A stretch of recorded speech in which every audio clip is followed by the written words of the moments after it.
Comet, by Jules Verne. Translated by Anonymous. Book 2, Chapter 12. The Bowels of the Comet. The whole night was spent in speculating, with gloomy forebodings, upon the chances of the future. The temperature of the hall, now entirely exposed to the outer air, was rapidly falling, and would quickly become unendurable. Far too intense was the cold to allow anyone to remain at the opening, and the moisture on the walls soon resolved itself into icicles. But the mountain was like the body of a dying man, that retains a while a certain amount of heat at the heart after the extremities have become cold and dead. In the more interior galleries there was still a certain degree of warmth, and hither Servadac and his companions were glad enough to retreat.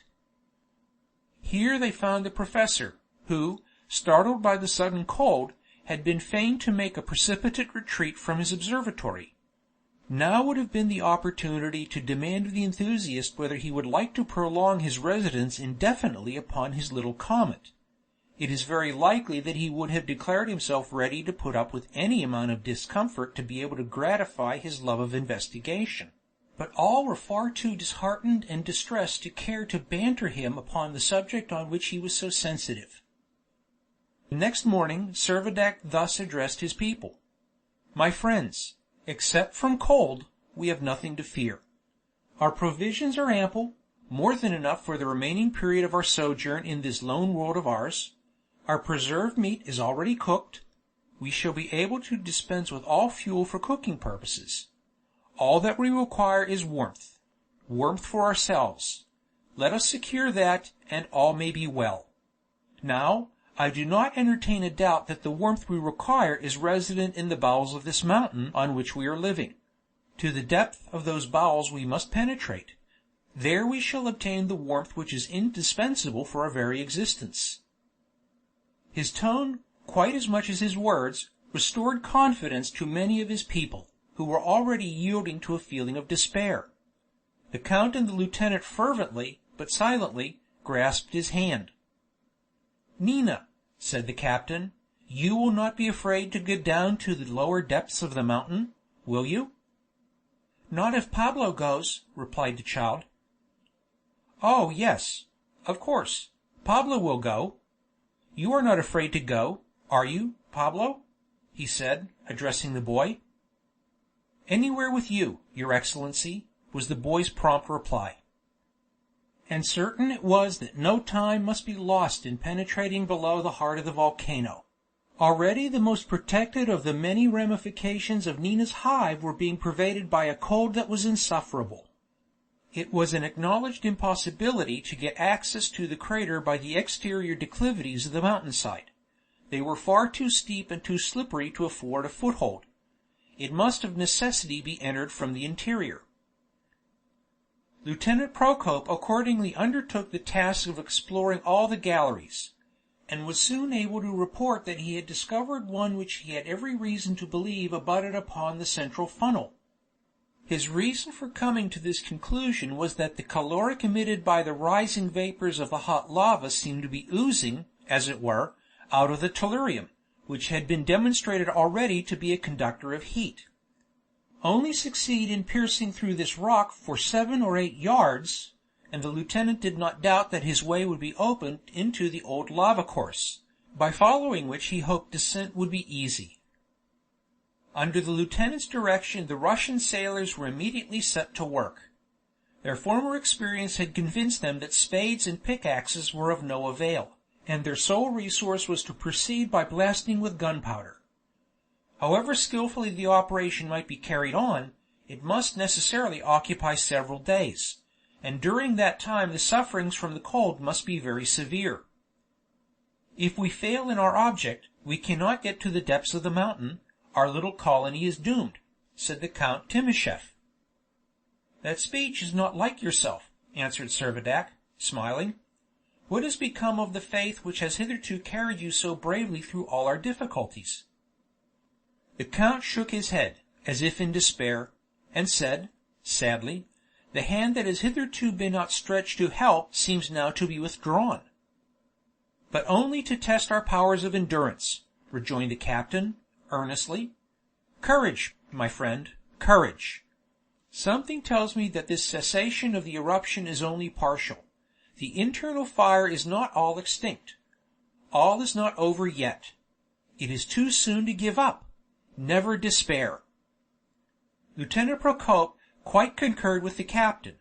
Many causes, he knew, besides the interruption of the influence of the oxygen upon the mineral substances of Gallia's interior, might account for the stoppage of the lava flow in this one particular spot, and he considered it more than probable that a fresh outlet had been opened in some other part of the surface, and that the eruptive matter had been diverted into the new channel.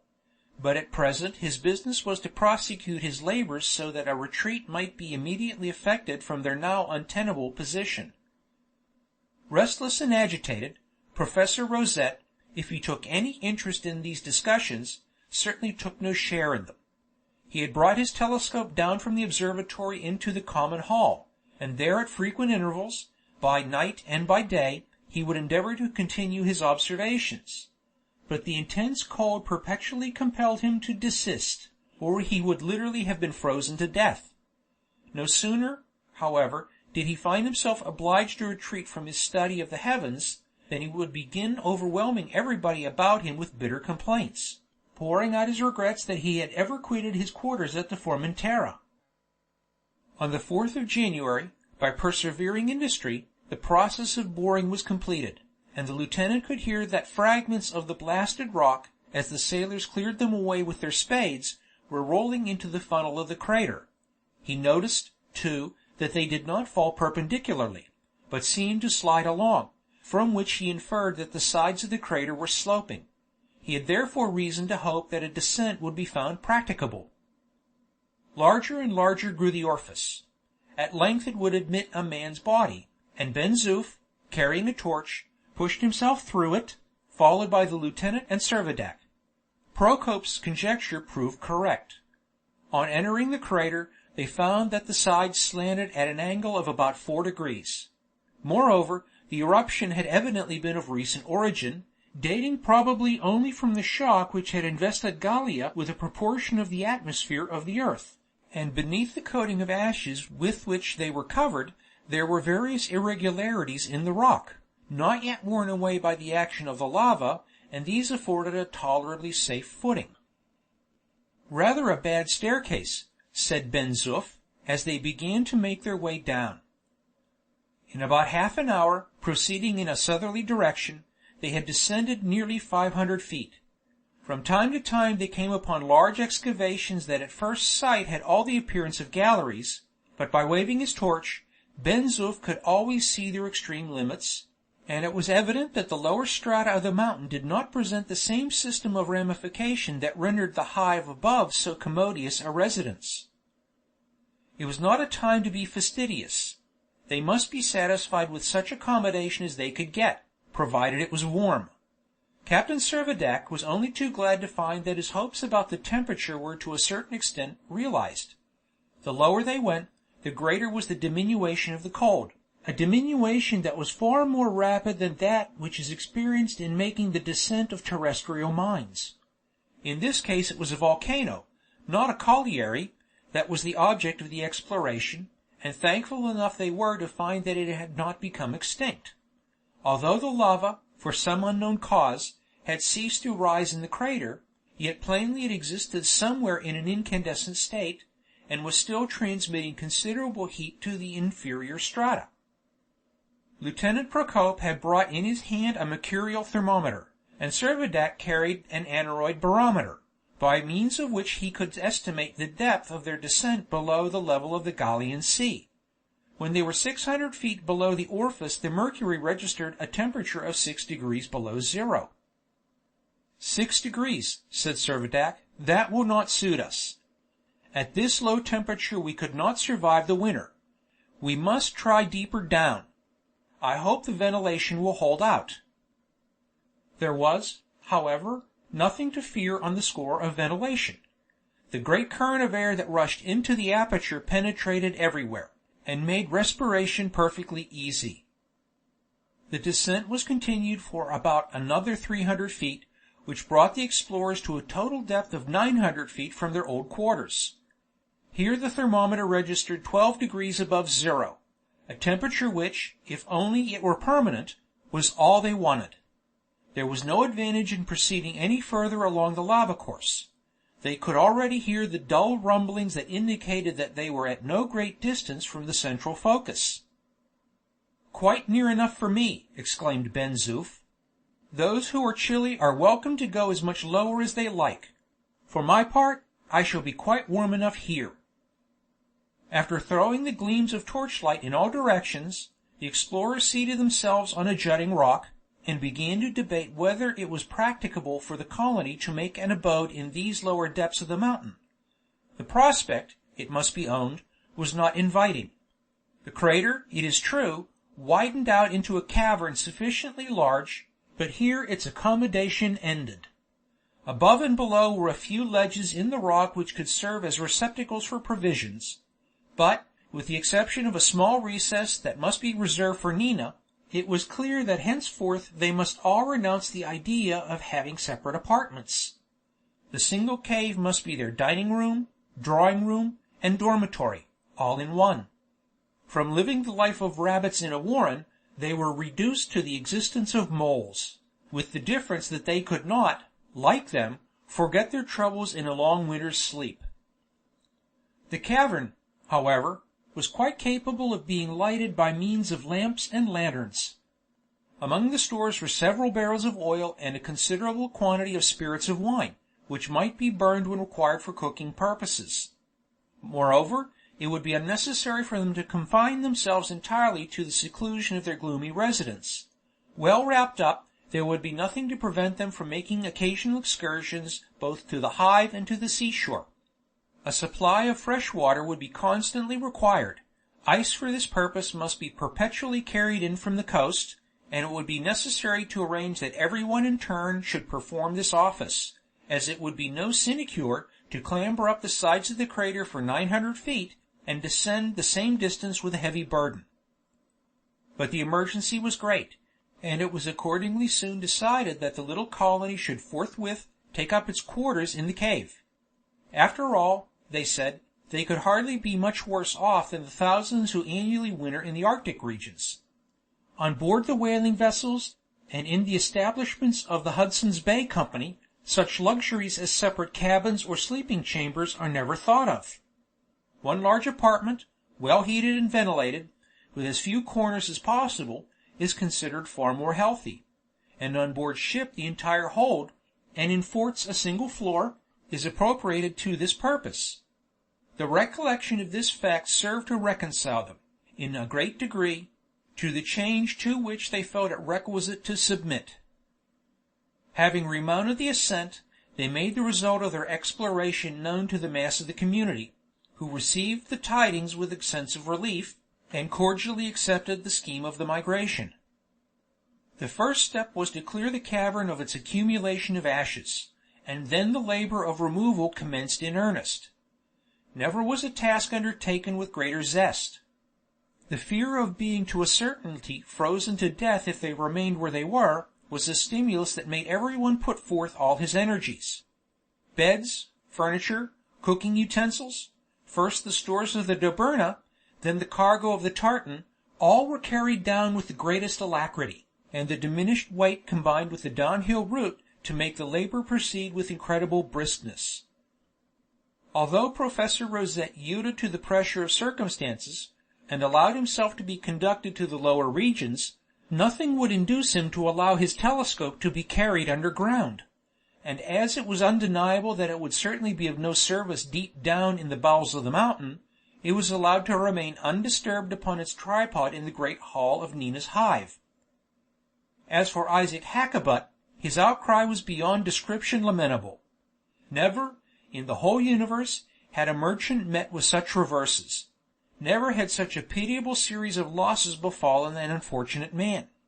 Regardless of the ridicule which his abject wretchedness excited, he howled on still, and kept up an unending wail. But meanwhile he kept a keen eye upon every article of his property, and amidst universal laughter insisted on having every item registered in an inventory as it was transferred to its appointed place of safety. Servadac considerately allowed the whole of the cargo to be deposited in a hollow apart by itself, over which the Jew was permitted to keep a watch as vigilant as he pleased. By the 10th the removal was accomplished. Rescued, at all events, from the exposure to a perilous temperature of 60 degrees below zero, the community was installed in its new home. The large cave was lighted by the Dobryna's lamps, while several lanterns, suspended at intervals along the acclivity that led to their deserted quarters above, gave a weird picturesqueness to the scene, that might vie with any of the graphic descriptions of the Arabian Nights' entertainments. "How do you like this, Nina?" said Ben Zoof. "Va bene," replied the child. "We are only living in cellars instead of upon the ground floor." "We will try and make ourselves comfortable," said the orderly. "Oh yes, we will be happy here," rejoined the child. "It is nice and warm." Although they were as careful as they could to conceal their misgivings from the rest, Servadac and his two friends could not regard their present situation without distrust. When alone, they would frequently ask each other what would become of them all, if the volcanic heat should really be subsiding, or if some unexpected perturbation should retard the course of the comet, and compel them to an indefinitely prolonged residence in their grim abode. It was scarcely likely that the comet should supply the fuel of which ere long they would be in urgent need. Who could expect to find coal in the bowels of Gallia? Coal, which is the residuum of ancient forests mineralized by the lapse of ages. Would not the lava cinders exhumed from the extinct volcano be their last poor resource? "Keep up your spirits, my friends," said Servadac. "We have plenty of time before us at present. Let us hope that as fresh difficulties arise, fresh ways of escape will open. Never despair." "True," said the count. "It is an old saying that necessity is the mother of invention. Besides, I should think it very unlikely that the internal heat will fail us now before the summer." The lieutenant declared that he entertained the same hope. As the reason of his opinion he alleged that the combustion of the eruptive matter was most probably of quite recent origin, because the comet before its collision with the earth possessed no atmosphere, and that consequently no oxygen could have penetrated to its interior. "Most likely you are right," replied the count, "and so far from dreading the failure of the internal heat, I am not quite sure that we may not be exposed to a more terrible calamity still." "What?" asked Servadac. "The calamity of the eruption breaking out suddenly again, and taking us by surprise." "Heavens!" cried the captain, "we will not think of that." "The outbreak may happen again," said the lieutenant, calmly, "but it will be our fault, our own lack of vigilance, if we are taken by surprise." And so the conversation dropped. The 15th of January dawned, and the comet was 220 million leagues from the sun. Gallia had reached its aphelion. End of Book 2, Chapter 12.